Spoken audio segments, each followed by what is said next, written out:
A의 아파트에 함께 살았습니다. 당연히 대단히 가까운 관계였죠. 그런데 어느 날 이 피고인 A가요, 잠들어 있는 B의 몸에 올라탑니다. 그리고 목을 조르다가 B가 깨어나는 바람에 실패했습니다. 죽이려고 했던 거죠. 그런데 겨우 2달 뒤, 이번에도 B가 잠들어 있는 사이에 A가 이불로 목을 2, 3분간 힘껏 졸라서 기어코 살해했습니다. 여기까지 봤을 때 여러분 다 유죄라고 생각하시죠? 네. 네. 그렇죠? 예, 이게 뭐 무죄일 수는 없는 것 같아요. 네. 네.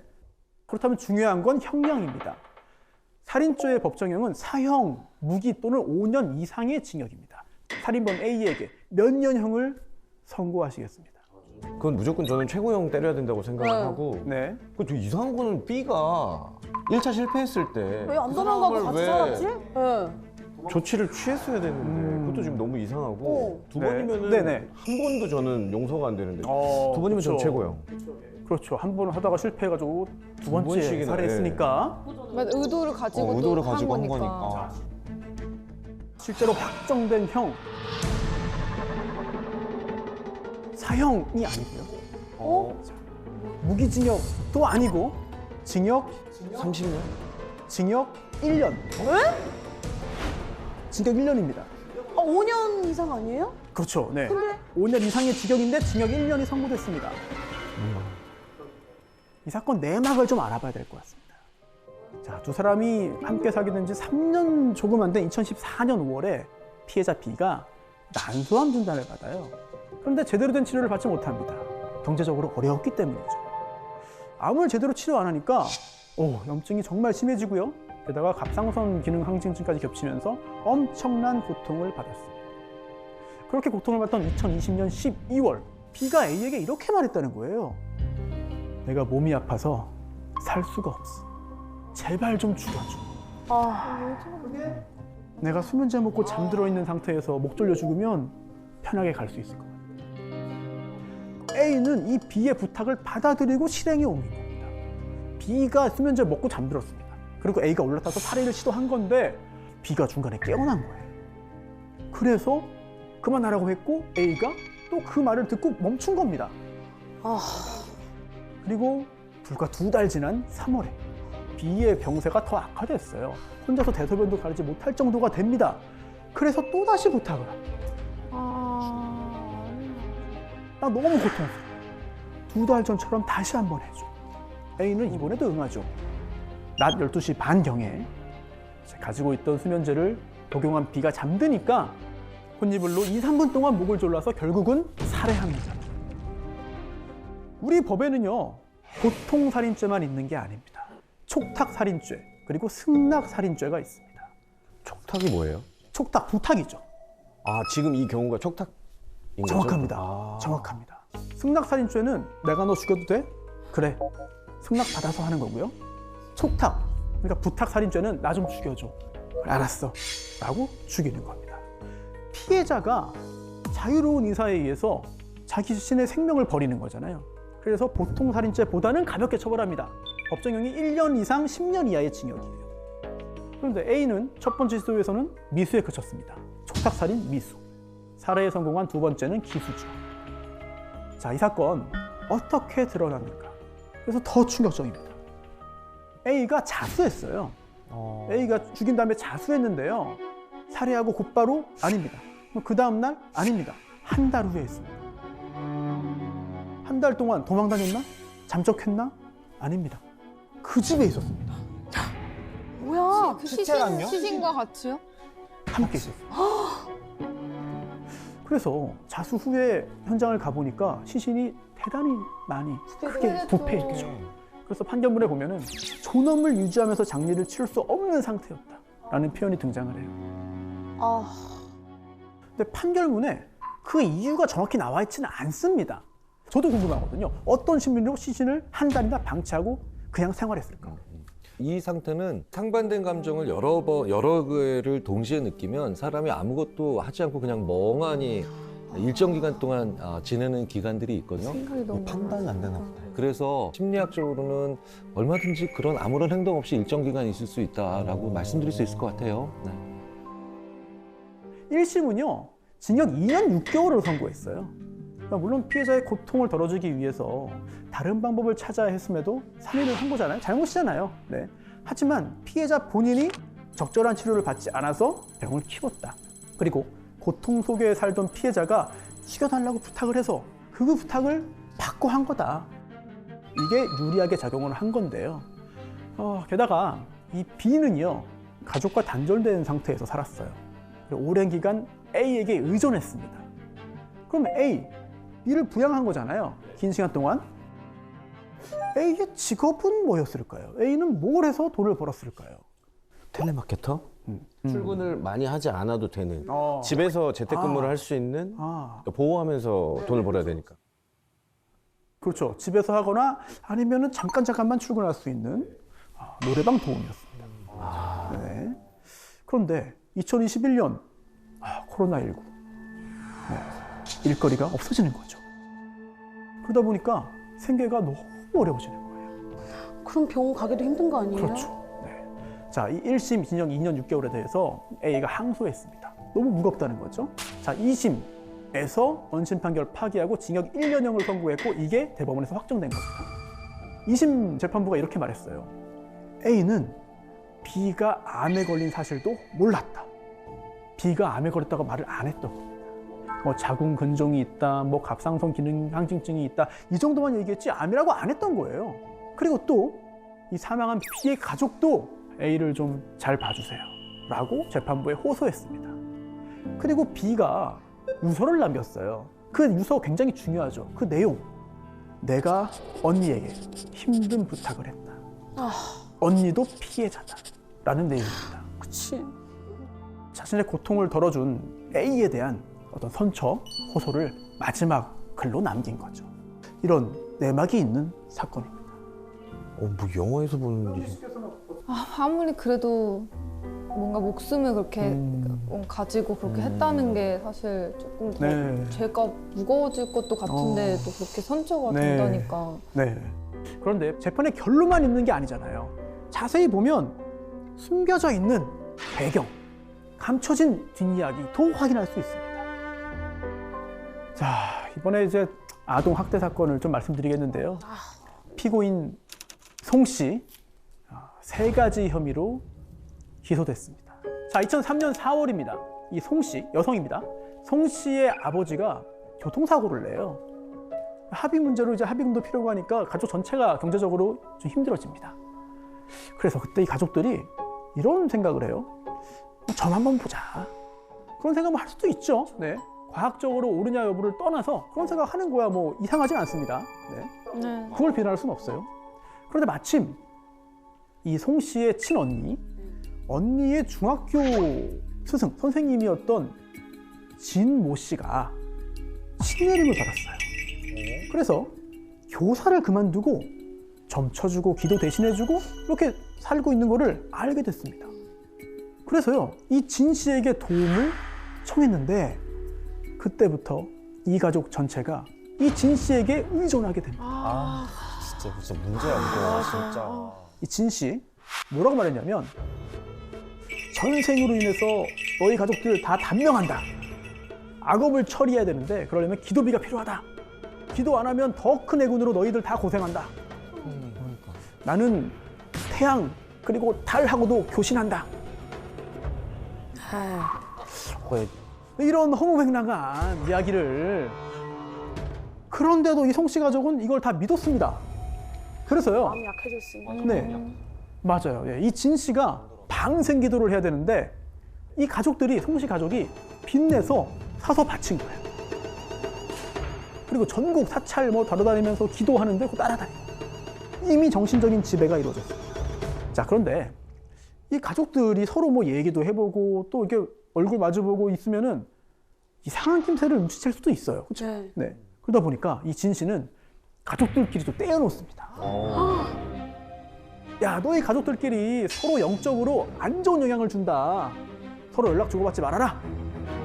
이 가족은 또 그 말을 또 믿습니다. 그대로 해요. 연락을 안 해요. 지배 종속 관계 이루어진 거죠. 아니, 한 명도 아니고 여러 명이 한꺼번에 이렇게 되는 게 어떻게 가능한가? 아니 세상에 별별 일 다 있지만 사실 저는 이게 가슴으로 이해는 잘 안 되거든요. 맞아. 심리학자들이 이런 얘기 많이 합니다. 세상에서 가장 분리시키고 갈등하게 만들기 쉬운 조직이 가족이라고. 왜 그러냐면요. 당신 가족들 이런 안 좋은 일 있었지. 가까운 사이니까 모든 일이 다 있거든요. 희노애락이. 예. 이렇게 짜증났던 적 있었지. 다 있었거든요. 다 있죠. 네, 네. 없지 않지. 네, 그래서 가족, 가까운 사이 이것만큼 분열시키기 쉬운 조직이 없는데 근데 만약에 분열되는 과정에서 네.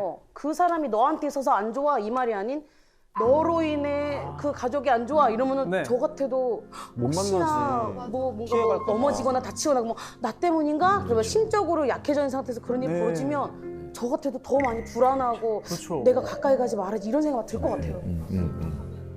진 씨가 이런 인간 심리를 잘 이용해서 세뇌시킨 건데 그런데 이 송 씨 가족 경제적으로 더 힘들어집니다.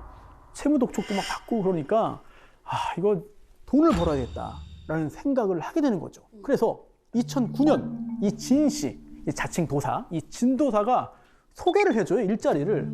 이게 뭐냐면 이 진도사의 사촌 동생 그리고 또 승려인 임 씨가 지내고 있는 절에 들어가서 일을 하고 돈을 벌게 됩니다. 그런데 이 절에 가서 일을 하면서요, 이 송 씨가 아이를 얻게 됩니다. 네? 누구? 이거 너무 냄새나. 임신을 했다고요? 네. 승려의 절에서요? 누구 아이인지 뭐 질문을 드릴 필요가 없을 정도로 맞습니다. 승려. 그 진도사의 사촌 동생이면서 승려인 그 임 씨와의 사이에서 아이를 갖게 되는 건데요. 임신 34주 만에 제왕절개로 출산을 합니다. 미숙아죠, 미숙아. 신생아 중환자실을 가서 인공호흡기를 달고 있었어요. 그런데 진도사가 빨리 퇴원시켜라, 아이 데리고 나와라, 거기 있으면 안 된다 라고 말을 하니까 송 씨는 애가 위독하고 위험한 상황인데도 퇴원을 요구합니다. 미쳤나 봐 진짜. 그 대사 이상 검사했더니 이상 소견 나와서 이거 재검 받아야 되는데요. 나가겠다. 또 뇌 초음파 검사 받았더니 이상이 있어요. 정기 검사 받아야 됩니다. 근데 그것도 안 해요. 심지어 퇴원 후에 필수 예방 접종도 안 했어요.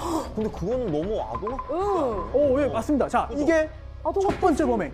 아동복지법에 있는 이제 아동학대 중에서도 의료 방임이죠. 근데 그 정도면은 병원에서 자진적으로 좀 약간 다른 기관에 신고하거나 그런 시스템이 있지 않나요? 네, 근데 그런 절차까지는 진행이 되지 않아서 우여곡절 끝에 퇴원을 합니다. 어머. 아니 어떻게 그걸 퇴원을 해? 근데 그때 이제 진도사는 돈이 없어요. 진도사도. 네. 그러니까 이 아이를 낳고 얼마 안 된 이 송 씨에게 또 찾아오죠. 그러면서 이런 말을 합니다. 이 모든 애군이 너 그리고 너의 아기 때문이다. 어떤 특정한 의식을 행해야 한다 라고 말했는데요. 어떤 의식이었을까? 아이를 이용해서 어떻게 뭔가 범행을 저지르게 만들었을 거야. 예. 아니면 아이를 안고 이제 뭐 국어를 해라? 동양 하던 예. 소신공양. 그게 뭐예요? 그게 뭐예요? 몸을 태워서 뭐야? 업보, 뭐 업장을 사라지게 한다. 물론 몸에 불을 붙여가지고 그냥 태워버리면 사망하니까 그건 아니었고요.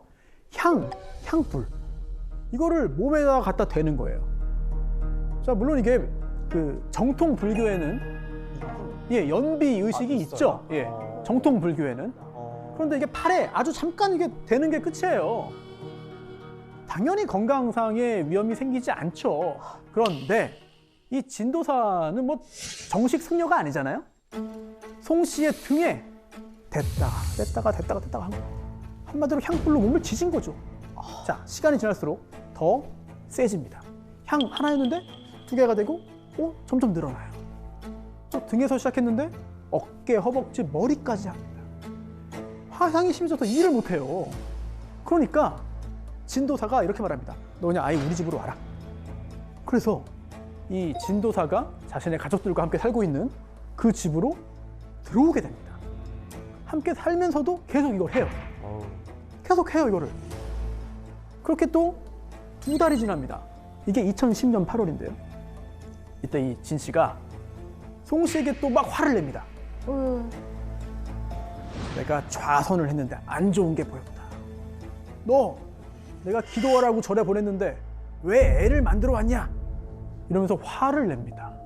그러면서 야, 너한테 이거 연비해도 소용이 없으니까 이제 너의 애한테 하겠다. 미쳤나봐. 자, 이런 지시, 이런 이야기를 들은 엄마 송 씨. 정신 차려야죠.